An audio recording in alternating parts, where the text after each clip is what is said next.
This book, as I've mentioned, has very detailed accounts of Secretary Rumsfeld's encounters with all sorts of public figures, world leaders, people in very influential and important positions.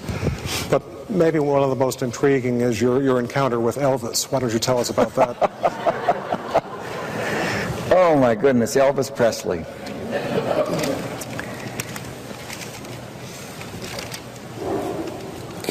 A lot of his songs were really not my thing. Now, why does that not surprise me? But on any given Sunday today, if Joyce and I can't get to church, we have some Elvis Presley tapes singing gospel, and they are wonderful. And we play them Sunday after Sunday after Sunday. Now, how did all this happen? When I was running the so-called War on Poverty, Sammy Davis Jr. was on the advisory board. And he cared about the country and he cared about the poor. I was out in Las Vegas giving a speech, and it happened to coincide with his 100th performance at one of those casinos, the Sands or something. And so we went to see his show. And he and his wife, Elvis, were there, and he performed, and he was spectacular. I mean, it wasn't an accident they called Sammy Davis Jr. the world's greatest entertainer. He just was a superb entertainer.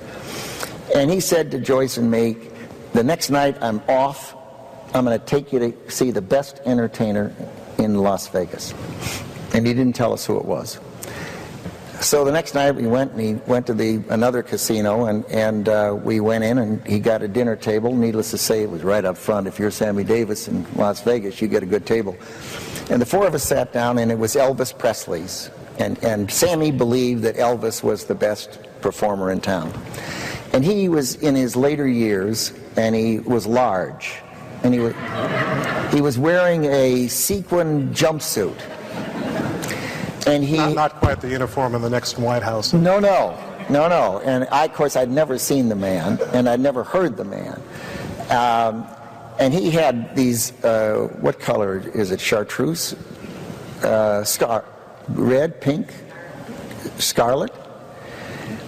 He had scarlet scarves, and he would wipe his face. He'd stand up there and sing.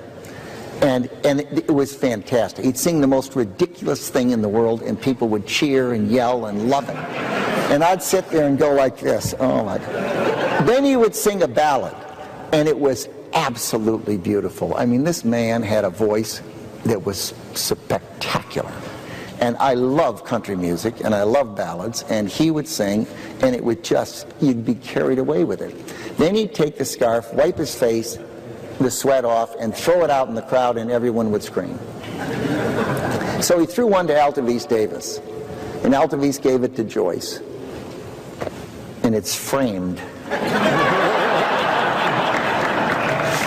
But what happened was, afterwards, Sammy said to Joyce and me, come on, we're going to go back into the dressing room. Well, now, you know, I'm not the type who hangs around Las Vegas dressing rooms.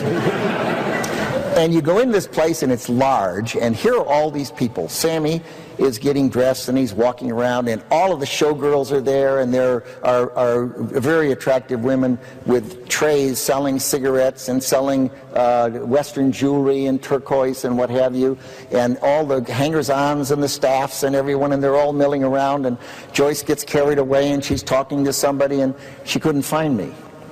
And she finally looked around the room, and way off in the corner, Elvis Presley had me cornered.